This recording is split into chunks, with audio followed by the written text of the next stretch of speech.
Good evening, everybody. This is Robin with another edition of Horror Pop After Midnight. And my guests tonight are Filmmaker brothers, Tim and Chris Coy. Is that how you say it? Co. Sorry. Yeah. Not Coy. No, right. Co. Hey, thanks for coming on, guys. Absolutely. This is going to be a lot of fun. Oh, it definitely is. You guys are doing a 4-act script for The Girl in the Mask about Stefanie Brown. I've never seen any Stefanie Brown fan films out there. So what decided you to do a spoiler fan film? Well, we kind of had Adriana in as Stephanie in our Red Hood fan series in the one episode, and the fan reaction to her just being there, for Steph just showing up in the trailer for like 2 seconds. It was supposed to be a little Easter egg, yeah. and everybody just went wild about this character that was just running on screen with no name attached to her. It was just a character running on screen, and everybody went, "That's Stefanie Brown," and comments lit up and everything. So and we had no idea that she had such a following at the time, and that was kind of my both of our kind of introduction to the character, and we were, we looked into her character and read a lot of her stories and just really enjoyed her character all the way through, all through the comics. Yeah, she, I've read the whole bunch of stuff about Spoiler in the comics as well, and she looks exactly like Stefanie Brown from the comic. I mean, just right out of the pages. I mean, I was looking at that too, and you're right. She is Stefanie Brown. Yeah, she just like popped out of the pages of the comics. Yeah. It's like she is to Stefanie Brown as Kevin Porter is to Batman. Like they're just perfect. Yeah, let's talk about Kevin Porter. He's played Batman a lot, and he's played in a bunch of films for Bat in the Sun as Batman, and he pulls off that persona really well. How'd you reach out to Kevin Porter to be Batman in this series? It's an interesting story. When we started rolling with this thing, it was 2019 when we finished the script, and mid 2020, obviously things were shut down and we couldn't produce anything. But shortly after that, I said, okay, well, I think it's about time we give this thing a push after all the lockdowns and everything were over. I said, why don't we give this thing a push? But I can't do it myself. So I brought a buddy on to help produce it, Ben Olson, who's a fantastic Chuck Jones artist. And he works with the Chuck Jones Gallery and does all the Looney Tune characters and stuff. And it was awesome. And he said, at the time I said, hey, do you want to help me produce this thing? He says, yes. And who's your Batman? And I said at the time, well, we don't have a Batman yet, but we'll be trying to cast that role pretty soon. He's like, I have somebody in mind. And I have a friend who's personal friends with this guy who does other Batman fan films. And I said, his name wouldn't be Kevin Porter, would it? And he's like, let me check. He gets back to me, yes, it's Kevin Porter. And I'm like okay, no all right, way. dude. Like, I'm thinking there's no way that we're going to get Kevin Porter as our Batman. 3 weeks later, Kevin texts me. He's like, hey, bud, this is Kevin Porter. I want to talk to you about being your Batman. I was like, what? And the rest is kind of history. I mean, there's more to it, but we got on the phone and I sent him the script. He loved the script, and we just said, okay, let's do this together and let's make this phenomenal. Another guy you got too, I know him personally, he's another great actor, is Timothy J. Cox. Oh yes. My gosh, he looks dead on like Commissioner Gordon. I mean, just right out of the comics. And I'm not just saying that. When you look at him, he kind of looks like the Gary Oldman Commissioner Gordon. Yes. Yeah. Mm-hmm. Yeah, that's a fun story too. We had put out a casting call for Arthur Brown, actually, and another character.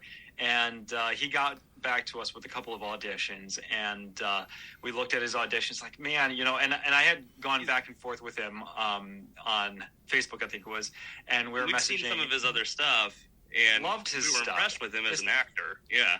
And the auditions for Arthur Brown, because we're looking for a Navy SEAL type guy, and I'm like, well, he's not hitting the mark for that. And I would love to work with Timothy J. Cox. And Chris is like, you know what?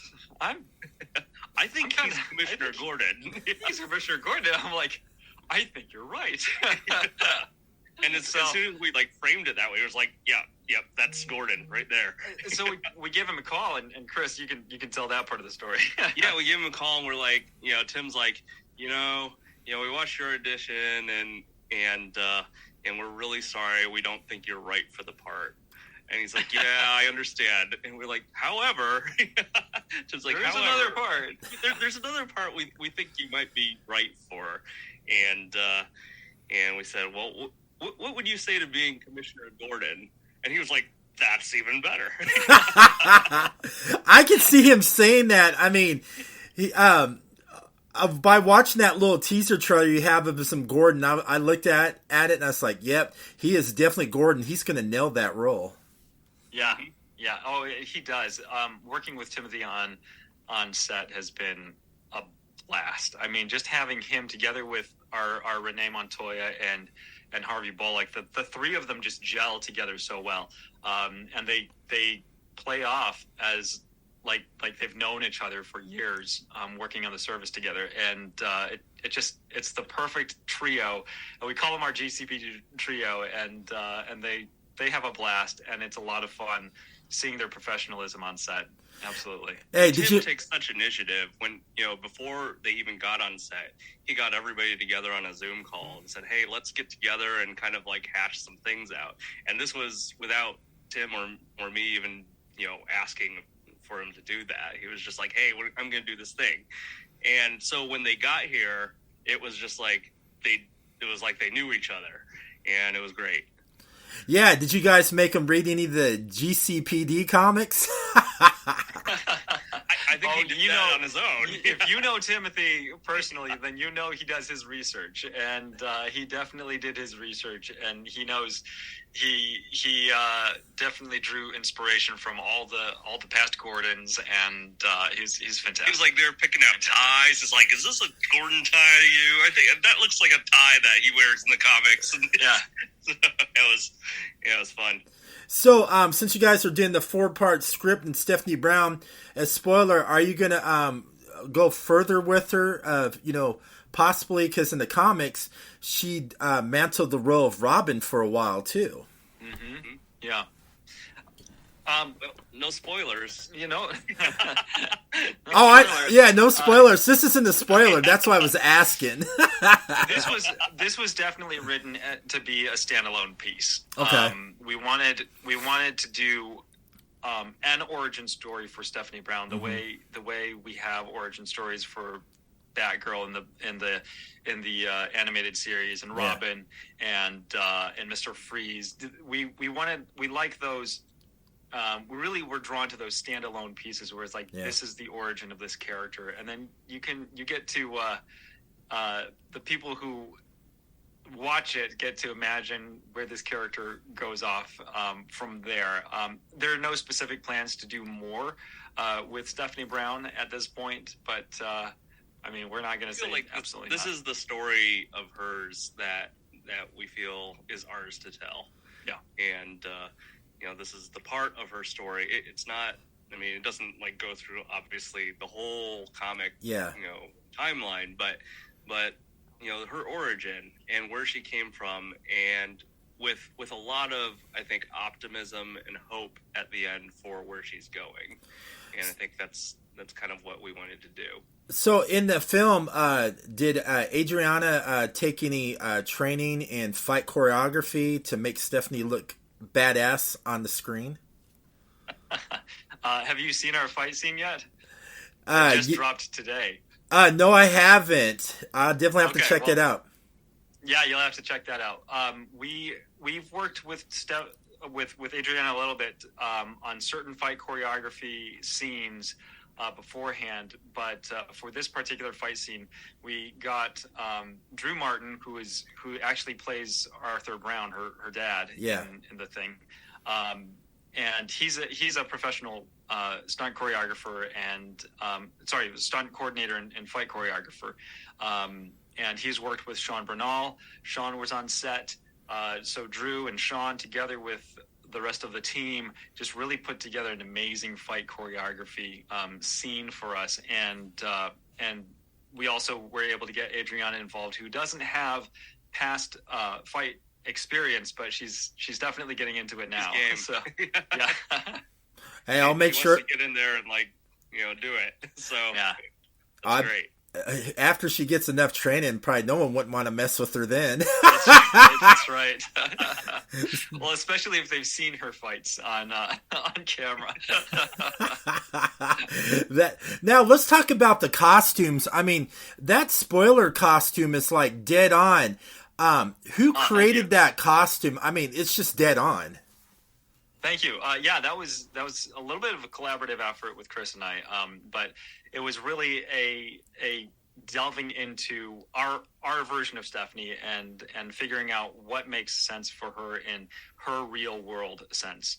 And it was very much like, okay, so maybe she could get a base suit somewhere, and then maybe she has access to somebody through her dad's connections or something to make a sort of a bulletproof vest sort of situation. But everything else is like she would have hand sewn herself or maybe bought on Amazon or something like that. But we were also really careful with, what pieces go together. How would Stefanie put this suit together? And I guess it's most like, I guess you'd say it's most like the Batman Eternal. Yeah, the new 52 and after suit. Yeah. Something that Chuck Dixon, who was the creator of Stefanie Brown in the 90s, something he said was that when they designed her costume in such a way that it would be like something that a teen, what would a teenager that is strapped for cash, what would she come up with for her costume? And I think although our costume doesn't look like that original costume is very much the same kind of sensibility. So yeah, I think a teen strapped for cash look and what they can put together looks a little different from what we can put together now. So when Adrienne put on a costume, what was going through her mind? Did she just feel like she was really Stefanie? I think so. I mean, yeah. She kind of she kind of took on the persona, and the amazing thing was that we first saw her in the Stefanie Brown, the full costume, the same day that we first got to see Kevin in the Batman costume, because we were going to do a photo shoot with them, and I was spray painting like her arm guards purple the night before, and so we got them both in the studio, and then they both got, all fully garbed out, and they went, we got them in front of the camera, and it was just like, oh wow, this is this is cool. Pretty dynamic duo there. Yeah. But yeah, she talks about in her cast interview, which we did a couple months ago, she talks about like just how the suit, getting into the suit just puts her right into the character, and she feels like Spoiler. She feels like Stefanie Brown, so it's pretty cool. That's pretty cool. And then Kevin Porter, did you guys make his costume, or did he have one of his Batman costumes from out of the closet? Well, one thing Kevin said to me when he signed on, he says, "Okay, I'll sign on if one particular thing, if you have an original suit and we don't use a cowl that I've shot in previous productions." I said, we're already working on an original suit. I have an original bat emblem for the suit, and the gauntlets and everything I 3D modeled them and 3D printed them, and the whole thing was put together custom, except for the cowl, which was made by Sean Reeves. So, and that was so Kevin had the cowl, and the rest of the suit we had designed and put together by another costumer, Will, at Unmasked Studio. How'd you get Sean Reeves to do the cowl? Sean Reeves is phenomenal. He makes some great Batman stuff. Sean's the man. He's the best out there. He's the best I've seen out there, and you know, Kevin knows Sean personally, so it was a personal connection there, and Kevin was able to bring in a cowl from Sean. So that's amazing, getting Sean Reeves. I mean, I love his work. I mean, he's just phenomenal work. You know, I mean, it's just like, especially when he does the '89 bat suits. I mean, those are just his '89 suits. Amazing. Oh. Yeah. I would love to go to his studio or whatever and just gawk at all those costumes. Yeah. Oh, me too. Me too, man. I love that stuff. And then he's a fantastic sculptor too. When we got first got the cowl, because Kevin sent it to us, so we got it and we were like, these ears are like this long, right? Yeah. And we were just like, oh wow. We were like, okay, well, I mean, this is what we're going with, and you know, whatever it is, we'll make it work. But we were a little bit concerned that the ears would come off as a little bit too long, because I think we'd seen it on some guys wearing it, and we're like, yeah, it looks really long, right? Yeah. So we were a little bit concerned until Kevin came in, and he put it on, and because he's so tall. Yeah, and he's so tall that those ears just like proportionally fit, and they're perfect on him, and they make him tower above everybody in the room, and he looks just so awesome and so intimidating, and the ears actually lend themselves to that look, and it was just like, okay, yep, this works. This works. Works really well. Yeah. Let's talk about the music score. All Batman's films have phenomenal music scores. So what type of a music score did you get for this Stefanie Brown series? Yeah, we have an amazing composer, Smith Lightheart, and he's kind of an up and coming guy. He works with a composer named Max Arouge right now, and Max worked with Lorne Balfe, who worked with Hans Zimmer, so there's a little bit of a lineage there. But Smith recently did some work on Mission Impossible: Dead Reckoning. Nice. And he did some work on the Netflix show Mech Cadets as well. So, you know, he worked on Obi-Wan Kenobi as well, the miniseries. So he has a ton of experience in the industry now,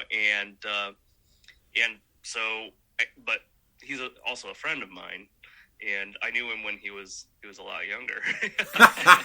and so when he posted on Facebook, I'm like, hey Smith, you know, we got this thing. You want to do this? And he's like, yeah. So I mean, now he's gone and he scored our fight scene, which again that dropped today, and the entire scene is scored by him. It's an original score with original themes and stuff. It's pretty awesome. It's gonna be great. We're really, really excited about the score. So how did Method to Madness film start, and how'd you guys fall in love with the Batman universe? Oh, those are sort of two different questions. Well, let's start with the Batman universe. Yeah, let's. Yes. Yeah. Well, I mean, our Batman days go back to Batman, right? Reruns of Adam West, where when we were just like little kids, and it's like same bat time, same bat channel. We're like, is he gonna survive again? Right? That was before we even got into the comic books. Right. Yeah. But it was just like Batman was fun, and so we liked to watch it. But really, I think we fell in love with the Batman universe as a more serious thing with the Batman animated series when that came out. The best.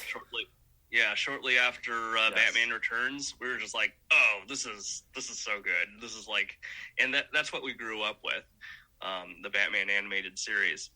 And, you know, the stories in there are so, you know, it's a kid's show, right? It's a cartoon, right? But they're so mature, the themes that it covers. And they're not afraid to shy away. They don't shy away from any kind of a theme just because, hey, this is running on, you know, on a kid's time slot or whatever. Yeah. Right. And the writing was so good, and so the world that they crafted was so iconic. And of course, Kevin Conroy just made it. Kevin Conroy, Mark Hamill, Eileen Sorkin, rest in peace.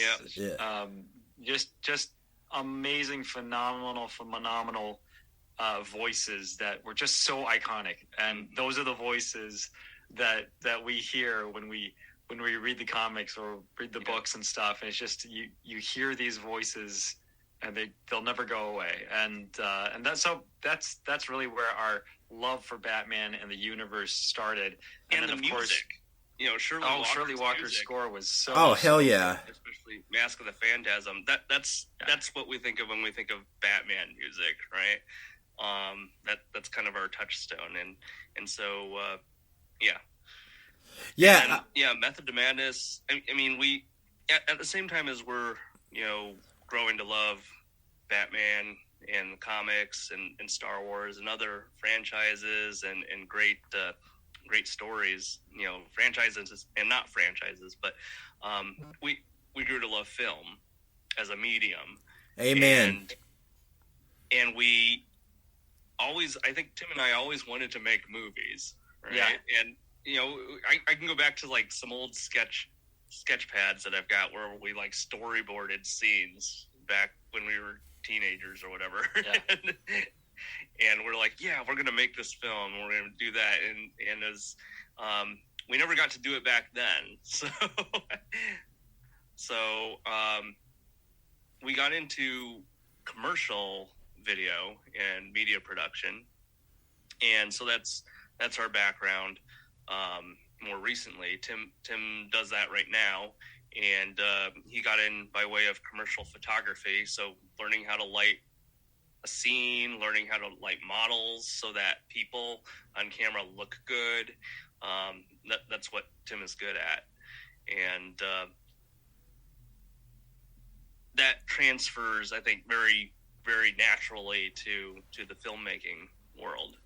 I loved illustration too, and I was doing a lot of commercial illustration, not like really tons of it, but I was illustrating for kids' books and textbooks and that sort of thing. And I always imagined myself before college. I always imagined myself becoming sort of a film concept artist.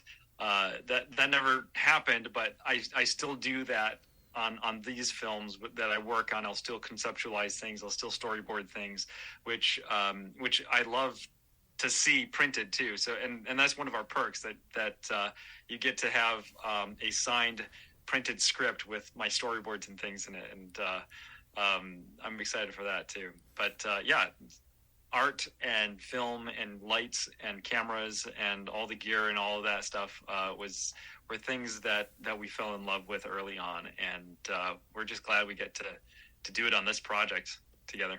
Yeah, I'm excited for it. And plus you guys got an Indiegogo. And what are you going to get ready to say now, Chris? I was just going to add, at the same time, I'm an avid reader of novels and things like that. So the writing side is something that I'm very much interested in the storytelling, and Tim as well, in probably from slightly different angles, but I like reading scripts. Yeah, there's nothing wrong with reading scripts at all. I mean, and also you guys just started an Indiegogo campaign for the first episode, and then you're going to do it for the remainder 3 too. Is that right? Yes, that's correct. Right now we're on our last 5 days, I think it is, Chris. Mm-hmm. 5 days of the Indiegogo campaign as of now, and we're it's plugging along. But yes, we'll plan on, after Act 1 is completed and then released as a part, which we think is going to run around 35 minutes. We do plan on doing another campaign for part 2, and then hopefully one for part 3 and 4, but we'll see. We'll see. Well, the cool thing about it is, I mean, I've been, following you guys in the whole campaign. You have a great big following too. There's a lot of people who are looking forward to this. Yeah, I'm blown away by the support and the excitement I see around this project, and it warms my heart because it's just nice to see that other people outside of our immediate circle can be just as excited about the project that we're excited about. So that's really nice, really encouraging to see. So when you guys are not filmmaking and, like in your favorite fandoms, what do you guys enjoy doing when you're not writing or making films? Do you guys have that passion you just love? Well, both of us have a family. I've got a wife and 4 kids. And 2 kids. So and so I love, when I'm not doing this work, I love spending time with them, and they absolutely love everything that we're doing here too. They I've got a 2-year-old. Can I see the fight scene? Can I see the fight scene? Can I see the fight scene? It's really cute.